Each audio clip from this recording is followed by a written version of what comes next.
আসসালামু আলাইকুম। চ্যাম্পিয়ন্স ট্রফির আগে পাকিস্তান এ দলের বিপক্ষে প্রস্তুতি ম্যাচে ব্যাটিং প্রস্তুতি ঠিক মন মতো হয়নি বাংলাদেশের। ৩৮.২ ওভারে ২০২ রান তুলতে সব উইকেট খুইয়েছেন নাজমুল হোসেন শান্তর দল। নির্ধারিত ওভারের বেশ আগেই অল আউট হওয়ায় ৭০টি বল খেলার সুযোগ নষ্ট হয়েছে বাংলাদেশের ব্যাটারদের। এতে ব্যাটিং প্রস্তুতি কিছুটা কম হয়েছে বৈকি লজ্জায় ডুবেছে টাইগাররা। দুবাইয়ের সৌম্য সরকারের ব্যাটে শুরুটা একেবারে মন্দ হয়নি বাংলাদেশের। রান আউটে কাটা পড়ার আগে ৩৮ বলে করেছেন ৩৫ রান। পরে মেহেদী হাসান মিরাজ চেষ্টা করেছেন দলের রানের চাকা সচল রাখতে।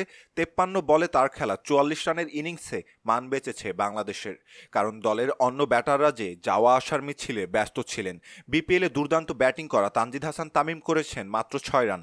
নাজমুল হোসেন শান্তর ব্যাট থেকে আসে ১২ রান। মিডল অর্ডারে মুশফিক জাকেররা ব্যর্থ হলে এক পর্যায়ে ১৫০ আগেই ৭ উইকেট হারিয়ে ফেলে বাংলাদেশ।